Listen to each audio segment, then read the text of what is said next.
Students, आज हम लोग बात करने वाले हैं हिस्ट्री के कुछ इंपॉर्टेंट एमसीक्यूज़ के बारे में। ठीक है स्टूडेंट, जैसे कि अभी आप लोगों का एग्ज़ाम चल रहा है बोर्ड का, तो हम लोग स्टूडेंट्स आज हम लोग कुछ इंपॉर्टेंट एमसीक्यूज़ वगैरह क्वेश्चंस के बारे में बात करेंगे। तो यहाँ पर देखिएगा स्टूडेंट्स, तो यहाँ पर सारे क्वेश्चंस दिए गए हैं और इसका जल्दी जल्दी आंसर देते चलेंगे हम लोग।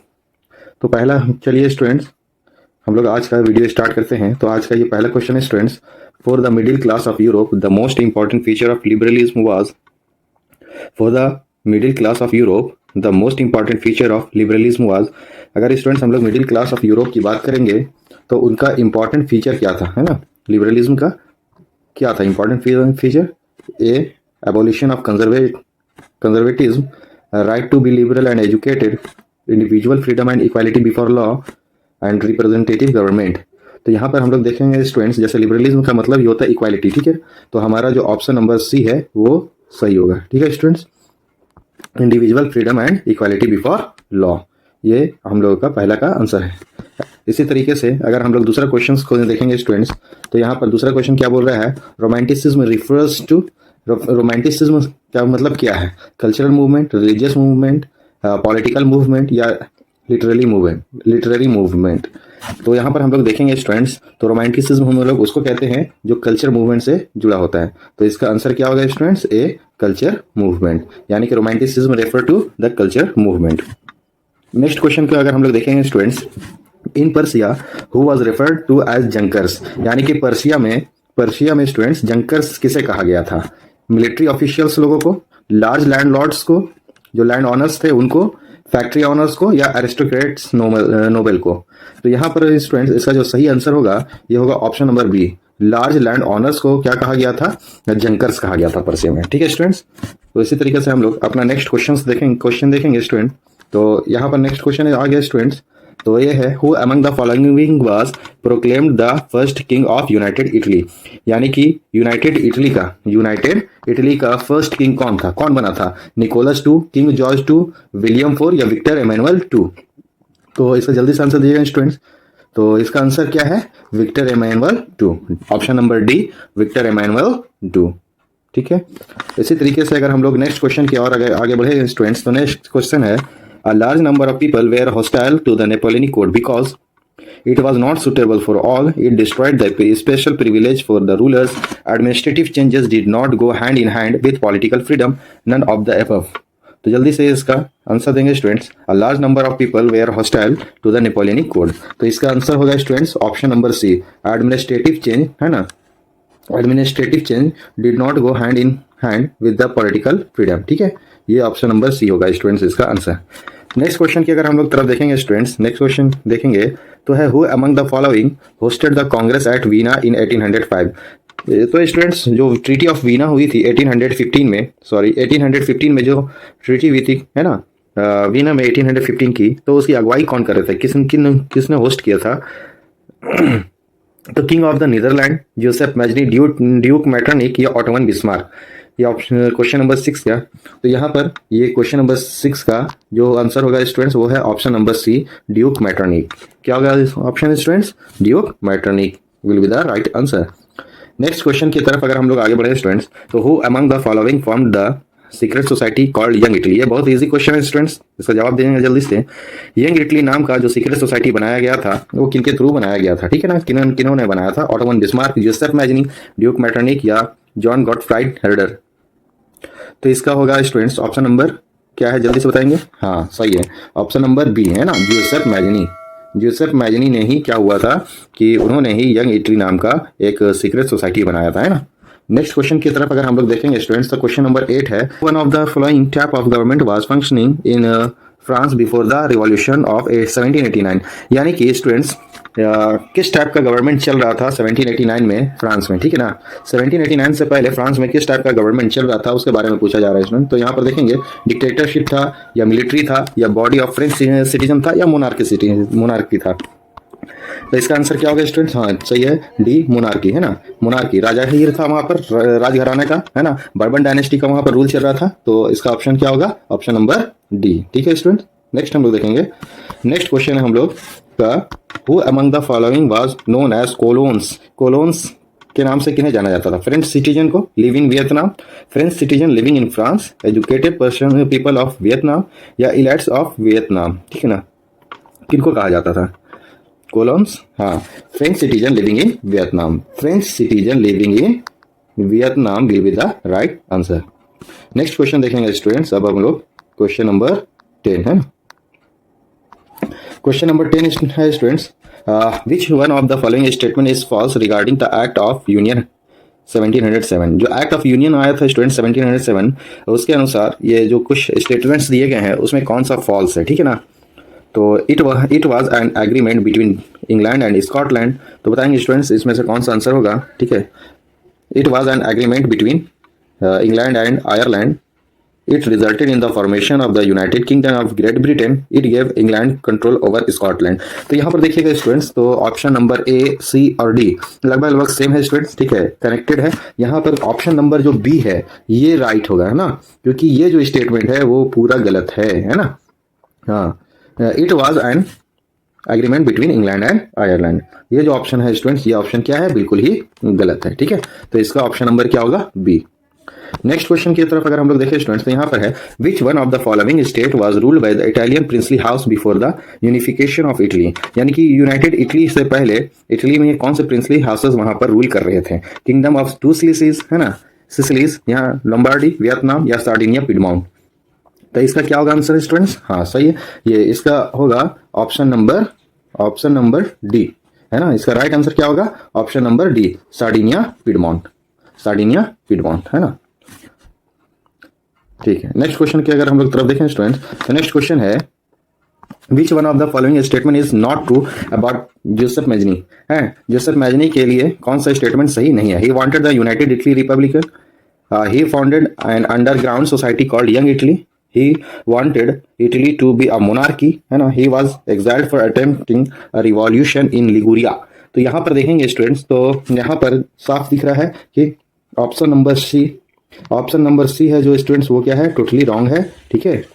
ये wanted Italy to be a monarchy, है ना, ये जो स्टेटमेंट है स्टूडेंट ये पूरा ही गलत है। ये एक बहुत ही ज़्यादा इंपॉर्टेंट है स्टूडेंट्स, ये जो क्वेश्चन है बहुत ही इंपॉर्टेंट है, बहुत बार पूछा जाता है, ये काफ़ी इंटरेस्टिंग भी है। यहाँ पर देखिएगा, हु सेड, किसने कहा था, when France sneezes and the rest of the Europe catches cold, यानी कि जब फ्रांस छींकता है तो पूरे यूरोप को सर्दी लग जाती है। ये बात किसने कहा था? गैरीबाल्डी ने, मैजनी ने, ड्यूक मेटरनिक ने या बिस्मार्क ने? तो इसका सही आंसर क्या होगा स्टूडेंट? जी, इसका सही आंसर होगा C, option number C, duke Metternich ने कहा था ऐसा, है ना, ठीक है। नेक्स्ट क्वेश्चन की तरफ चलेंगे स्टूडेंट, जल्दी चलेंगे हम लोग। Which treaty recognise Greece as an independent nation, किस ट्रीटी के अनुसार तहत स्टूडेंट्स ग्रीस को एक इंडिपेंडेंट नेशन के रूप में माना गया था? Treaty of Versailles, treaty of Veena, treaty of Constantinople या ट्रीटी ऑफ लॉसेन?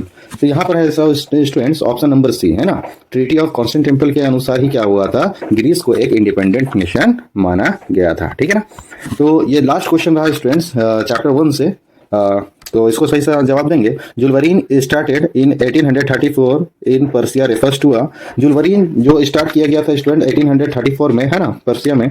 तो वो जुलवरीन किससे रिलेटेड था, क्या था ये? एक trade union, custom union, labour union या फिर फार्मर्स यूनियन? ये क्या था? जी हाँ स्टूडेंट, तो ये क्या था? ऑप्शन नंबर बी, ये एक कस्टम यूनियन था, है ना। जुलवरीन क्या था? एक कस्टम यूनियन था, ठीक है। तो इस तरीके से स्टूडेंट ये हमारा तो चैप्टर 1 का। चलिए स्टूडेंट, अब हम लोग बात करेंगे चैप्टर 2 की, ठीक है। तो नेक्स्ट क्वेश्चन है students, which of the following was the reason for calling of the non cooperation movement by Gandhi ji, यानी कि स्टूडेंट्स गांधी जी का नॉन कॉपरेशन मूवमेंट को जो कॉल ऑफ करने का जो निर्णय था उन्होंने ये क्यों लिया था, ठीक है। तो पहला है pressure from British government, second round table conference, Gandhi ji arrest या चौरी चौरा इंसिडेंट? तो इसका सही आंसर होगा स्टूडेंट्स, है ना, option number D, Chauri Chaura incident. Next question की अगर हम लोग बात करेंगे स्टूडेंट्स, तो है who set up the Awadh किसान सभा, अवध किसान सभा के गठन किसने किया था? Alluri Sitaram Raju, Jawaharlal Nehru and Baba Ramchandra, Jawaharlal Nehru and Shaukat Ali या महात्मा गांधी? तो इसका सही ऑप्शन होगा स्टूडेंट्स, जवाहरलाल नेहरू एंड बाबा रामचंद्र जी, है ना। इन लोग दोनों ने मिल करके अवध किसान सभा का जो संगठन था उन्होंने बनाया था, है ना, किसानों के लिए। नेक्स्ट क्वेश्चन की अगर बात करें स्टूडेंट, तो नेक्स्ट क्वेश्चन है which friends which province did not boycott the council election, ठीक है। A Madras, B Hyderabad, C Ahmedabad, D Lucknow. तो इसका सही आंसर जो होगा स्टूडेंट्स वो क्या होगा, ए मद्रास, है ना। मद्रास एक ऐसा प्रोविंस था स्टूडेंट्स जिसने काउंसिल इलेक्शन का बाइकआउट नहीं किया था। नेक्स्ट क्वेश्चन देखेंगे, who form the Swaraj party with in the Congress. Congress के अंदर ये स्वराज पार्टी की स्थापना किसने की थी? Jawaharlal Nehru and Motilal Nehru, Abdul Ghaffar Khan and Mahatma Gandhi, Jawaharlal Nehru and Subhash Chandra Bose, या सी आर दास या एंड मोतीलाल नेहरू। तो इसका सही ऑप्शन होगा स्टूडेंट्स ऑप्शन नंबर डी, है ना, C R Das and Motilal Nehru. इसका पीडीएफ आप लोग को मैं दे दूंगा स्टूडेंट्स, तो घबराने की जरूरत नहीं है, ठीक है। और नेक्स्ट क्वेश्चन है स्टूडेंट्स, रेजोल्यूशन ऑफ पूर्ण Swaraj was adopted by which Congress session. यानी कि स्टूडेंट्स कि कांग्रेस का किस सेशन में ही पूर्ण स्वराज को का जो रिजोल्यूशन था उसे अडॉप्ट किया गया था? बॉम्बे, लाहौर, कराची या फिर मद्रास में? जल्दी से बताएंगे स्टूडेंट्स। जी हाँ, सही है, तो लाहौर, है ना, बी लाहौर। लाहौर के सेशन में क्या किया गया था स्टूडेंट?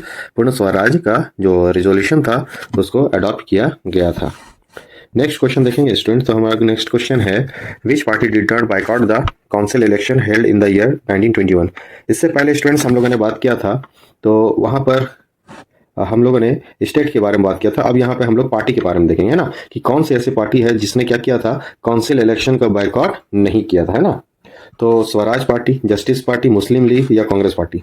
तो इसका ऑप्शन सही होगा students option number B, justice party. Justice party एक ऐसी पार्टी थी जिसने क्या किया था स्टूडेंट्स, मद्रास में काउंसिल इलेक्शन को, है ना, इन्होंने बाइकआउट नहीं किया था। नेक्स्ट क्वेश्चन अगर हम लोग देखेंगे स्टूडेंट्स, तो क्वेश्चन नंबर 7 है, हु रोट द, है ना, who was the writer of the book Hind Swaraj. यानी कि हिंद स्वराज नामक बुक का लेखक कौन है? रविन्द्रनाथ टैगोर, बी आर अम्बेडकर, है ना, महात्मा गांधी, जवाहरलाल नेहरू या महात्मा गांधी। ये डबल रिपीट हो गया है, ये गलत हो गया। तो इसका सही ऑप्शन होगा स्टूडेंट्स ऑप्शन नंबर सी, है ना, महात्मा गांधी, है ना। महात्मा गांधी का जो किताब था हिंद स्वराज, जो 1908 में जारी किया गया था स्टूडेंट, इसी किताब के थ्रू क्या किया था, नन कॉपरेशन मूवमेंट को अपनाया भी गया था, ये हिंद स्वराज नाम के बुक से ही, ठीक है स्टूडेंट्स, याद रखिएगा। नेक्स्ट क्वेश्चन है स्टूडेंट्स, हमारा अगला क्वेश्चन है कि when did Mahatma Gandhi reach in Dandi to violate the salt law. Mahatma Gandhi कब पहुंच गए थे स्टूडेंट्स डांडी, और वहां पर पहुंच करके कब उन्होंने जो सॉल्ट लॉ था उसको तोड़ा था?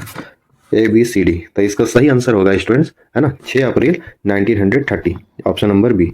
6 अप्रैल 1930 में क्या हुआ था, गांधी जी डांडी पहुंचे थे और वहां पर उन्होंने सॉल्ट लॉ को तोड़ा था। कब? 6, है ना, 6 अप्रैल कितना में, 1930 में, याद रखेंगे स्टूडेंट्स, ठीक है। नेक्स्ट क्वेश्चन की तरफ अगर हम लोग आगे बढ़े, तो हमारा नेक्स्ट क्वेश्चन है कि a form of demonstration use in the non-cooperation movement in which people block the entrance to a shop, factory or offices, ठीक है। तो a form of demonstration used in non-cooperation movement in which people block the entrance to a shop, factory or offices, ठीक है students. तो कहने का मतलब ये है कि जो फॉर्म ऑफ डेमोन्स्ट्रेशन था नॉन कॉपरेशन मूवमेंट में, ठीक है, उसमें लोग क्या कर रहे थे, ठीक है, शॉप फैक्ट्री को क्या कर रहे थे, वे लोग पिकेटिंग कर रहे थे ना, लूट ले रहे थे, क्या कर रहे थे, पिकेटिंग कर रहे थे, है ना। नेक्स्ट क्वेश्चन देखेंगे स्टूडेंट, तो खिलाफत कमेटी जब बनी थी 1919 में, है ना, तो कौन से शहर में बनी थी, बम्बई, कलकत्ता, लखनऊ या अमृतसर? तो इसका सही आंसर होगा स्टूडेंट्स, है ना, ए बॉम्बे, है ना। बॉम्बे में क्या किया गया था स्टूडेंट, ये खिलाफत कमेटी की गठन की गई थी, कब, 1919 में। नेक्स्ट क्वेश्चन की तरफ अगर देखेंगे, तो in which year the indigo satyagraha was organised. Indigo satyagraha students, ये चंपारण, किससे, चंपारण, है ना, चंपारण सत्याग्रह से जुड़ा हुआ है स्टूडेंट्स, ठीक है। तो बताएंगे कि जो इंडिगो सत्याग्रह है वो चंपारण सत्याग्रह से जुड़ा हुआ है ना। चंपारण सत्याग्रह में ही इंडिगो की सत्याग्रह किया गया था, तो वो कब हुआ था, 1916, 17, है ना, 18 या 19? तो इसका सही आंसर होगा स्टूडेंट्स 1917। कब? 1917 इज द राइट आंसर, ठीक है, 1917। चलिए नेक्स्ट क्वेश्चन देखेंगे स्टूडेंट्स, तो हमारा नेक्स्ट क्वेश्चन है, विच of the following Viceroy announced a vague offer to Dominion status for India in October 1929। यानी कि स्टूडेंट्स कि कौन सा ऐसे वायसराय थे जिन्होंने डोमिनियन स्टेटस का, है ना, प्रस्ताव रखा था इंडियंस के सामने, कब, अक्टूबर 1929 में, ठीक है। तो जवाब देंगे, तो इसका जो सही आंसर होगा वो कौन होगा, सी, है ना, option number C, lord Irwin. Lord Irwin ने ही क्या हुआ था स्टूडेंट्स, अक्टूबर 1929 1929 में, है ना, इंडियन लोगों के सामने डोमिनियन स्टेटस का ये प्रस्ताव रखा था, है ना। नेक्स्ट क्वेश्चन है students, who among the following two leader led the Khilafat movement.